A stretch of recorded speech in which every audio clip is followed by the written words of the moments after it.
दोस्तों, हम सभी ये जानते हैं कि किसी जीव की जब मृत्यु होती है तो उसका पूरा शरीर शिथिल पड़ जाता है और सभी अंग काम करने बंद कर देते हैं। लेकिन जब भगवान श्री कृष्ण ने अपने शरीर का त्याग किया और जब उनका अंतिम संस्कार किया गया तो उसके बाद भी उनके शरीर का एक अंग जीवित था। हो सकता है ये सुनने में आपको थोड़ा अजीब लगे, लेकिन पुराणों में दी गई जानकारी के अनुसार आज भी भगवान श्री कृष्ण का एक अंग जीवित है, जिसे एक मंदिर की मूर्ति में सुरक्षित रखा गया है। आखिर श्री कृष्ण का वो अंग कौन सा है और उसे कहाँ रखा गया है, यही जानेंगे मिलकर आज की इस वीडियो में। तो दोस्तों नमस्कार और स्वागत है आप सभी का एक बार फिर मेरे YouTube चैनल कुछ खास पल अपनों के साथ में।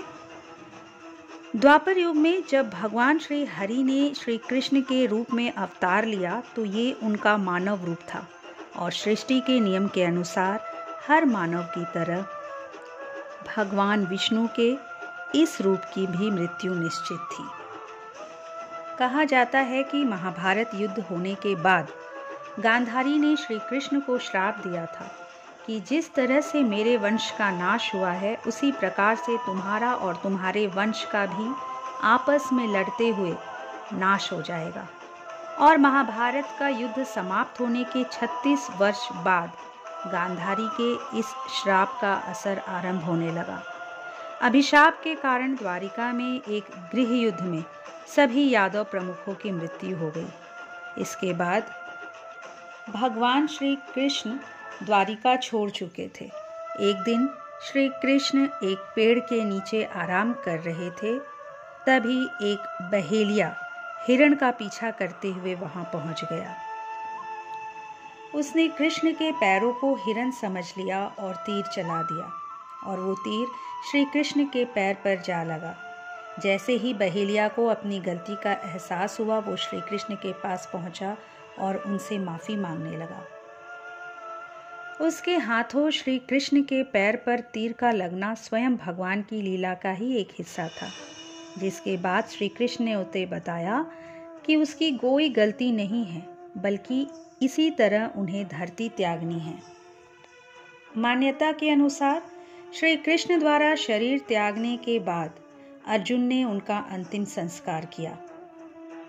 श्री कृष्ण का पूरा शरीर तो अग्नि में समा गया, लेकिन उनका हृदय वैसे ही धड़कता रहा। इससे पहले कि कोई कुछ समझ पाता, एक आकाशवाणी हुई कि ये ब्रह्म का हृदय है, इसे समुद्र में प्रवाहित कर दो। इसके बाद अर्जुन ने भगवान श्री कृष्ण के हृदय को समुद्र में प्रवाहित कर दिया। दोस्तों, कहा जाता है कि भगवान श्री कृष्ण का हृदय आज भी पुरी के जगन्नाथ मंदिर में स्थित है। यहाँ इसे एक मूर्ति के अंदर रखा गया है।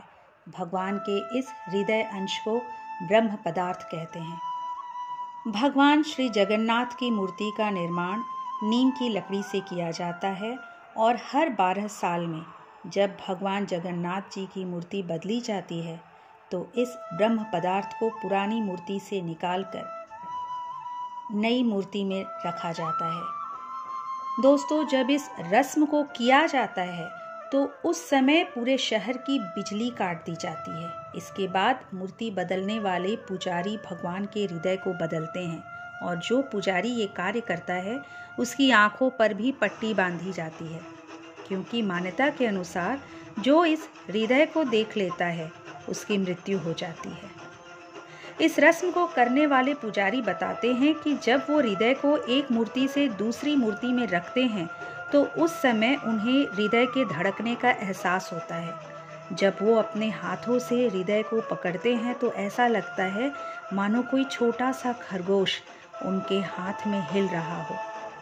दोस्तों, आप में से कौन कौन जगन्नाथ मंदिर और श्री कृष्ण के हृदय के इस रहस्य के बारे में जानता था, मुझे कमेंट करके ज़रूर बताइए। इस वीडियो में बस इतना ही। प्रस्तुति रोचक लगी हो तो इसे अपने परिजनों, सगे संबंधियों के साथ शेयर जरूर करें। मेरे चैनल को अगर सब्सक्राइब नहीं किए हैं तो प्लीज़ सब्सक्राइब कर लीजिए। अब मुझे इजाज़त दीजिए, मैं फिर लौटूंगी ऐसे ही कुछ धार्मिक और पौराणिक जानकारी के साथ। तब तक खुश रहिए, स्वस्थ रहिए। नमस्कार।